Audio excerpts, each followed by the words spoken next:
wake me up to another good morning, time to go. Oh, we are all looking for adventure.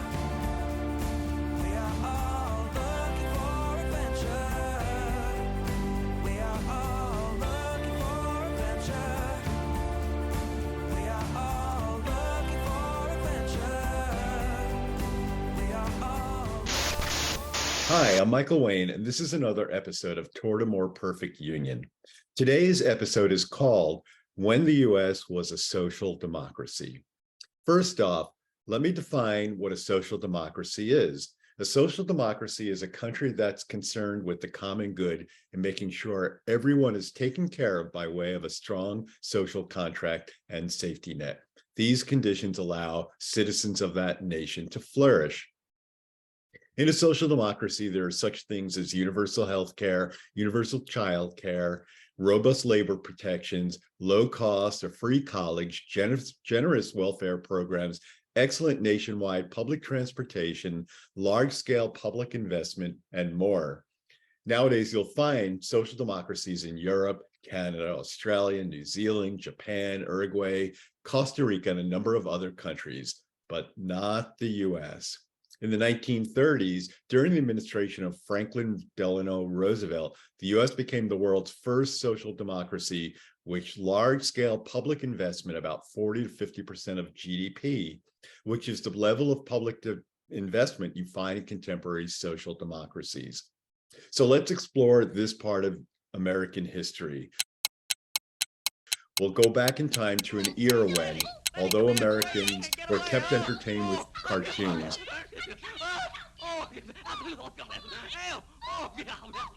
can you beat that? I thought somebody had a hold of you. it was a very serious and ominous time.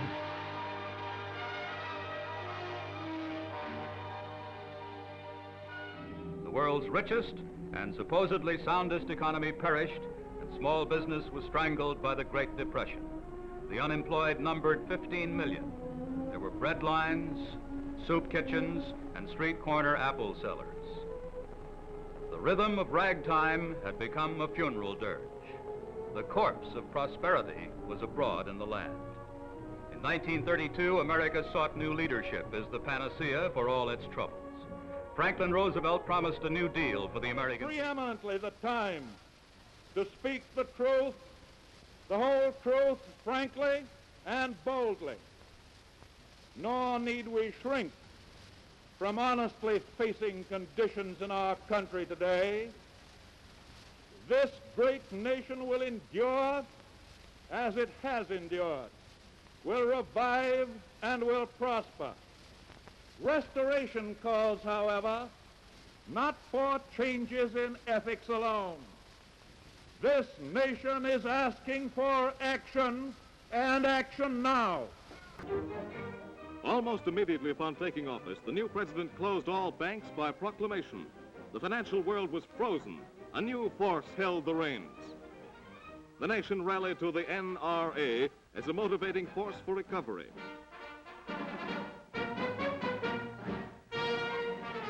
Aimed at benefiting the farmer by reducing wheat, corn, and cotton crops, the AAA was enacted.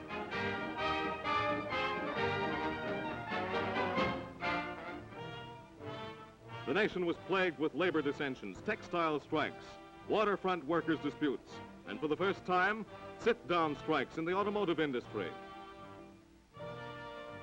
WPA, PWA, and CCC camps aided millions of the nation's unemployed.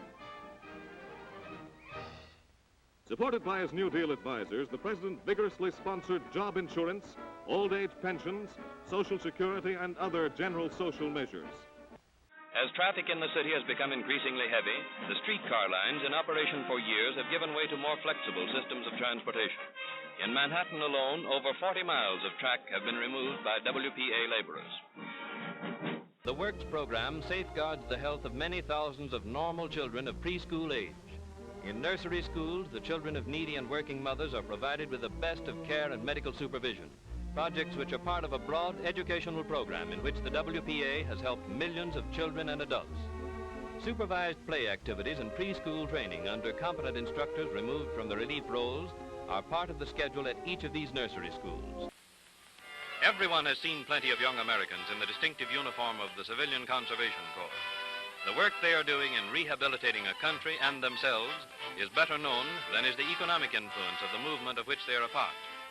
Throughout the nation, more than 1 million young men have been enrolled. More than 40,000 have come from Minnesota. As of October 1935, these Minnesota enrollees had sent back to their declared dependents in widely scattered communities in the state $2,012,665 to help keep the home fires burning.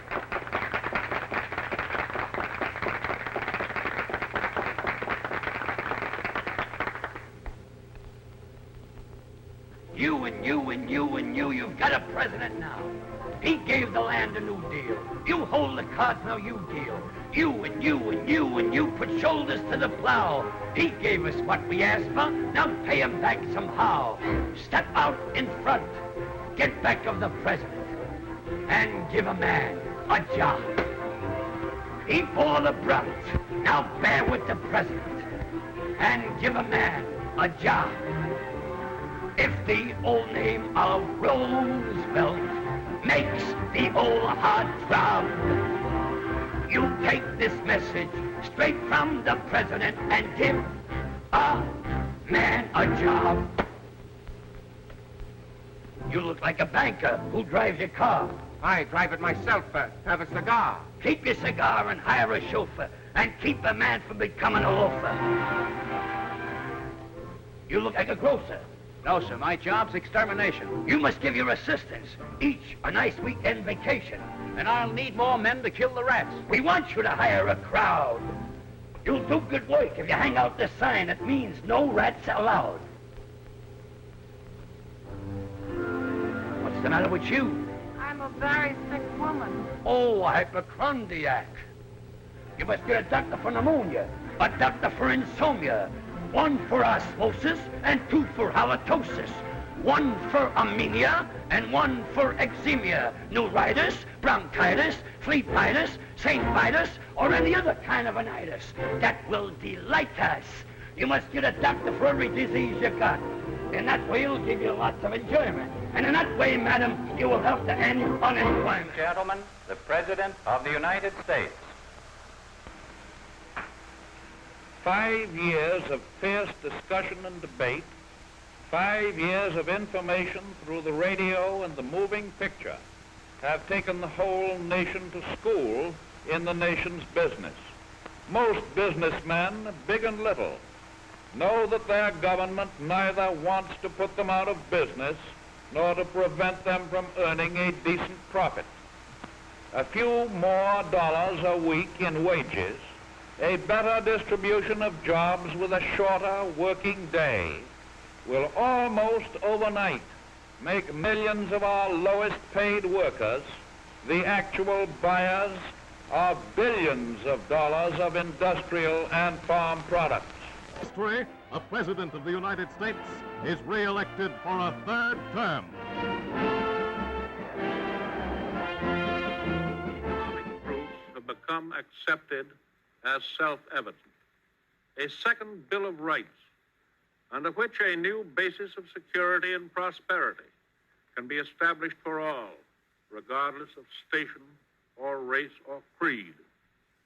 Among these are the right to a useful and remunerative job, the right to earn enough to provide adequate food and clothing and recreation, the right of every farmer to raise and sell his products at a return which will give him and his family a decent living, the right of every businessman, large and small, to trade in an atmosphere of freedom, freedom from unfair competition and domination by monopolies at home or abroad, the right of every family to a decent home, the right to adequate medical care and the opportunity to achieve and enjoy good health, the right to adequate protection from the economic fears of old age, sickness, accident, and unemployment, the right to a good education.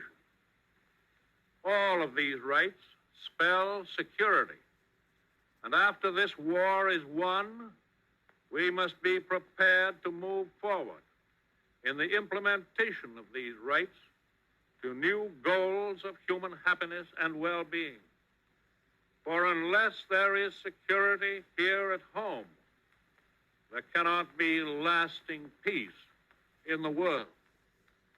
15 months after giving that speech, FDR died suddenly, but his New Deal policies continued through the subsequent presidencies of Harry Truman, Dwight Eisenhower, John F. Kennedy, Lyndon Johnson, Richard Nixon, Gerald Ford, and Jimmy Carter. It all finally came to an end in 1980 with the election of Ronald Reagan, who famously said at his inauguration, "Government is not the solution to our problem. Government is the problem." Until next time, thanks for watching. You can help support this web series by going to patreon.com/mwayne, and you can see all the videos at moreperfectunion.com/webseries or at my YouTube channel, youtube.com/MichaelWayne2. Find me also on social media where you can easily share it with others. Thanks a lot. See you next time.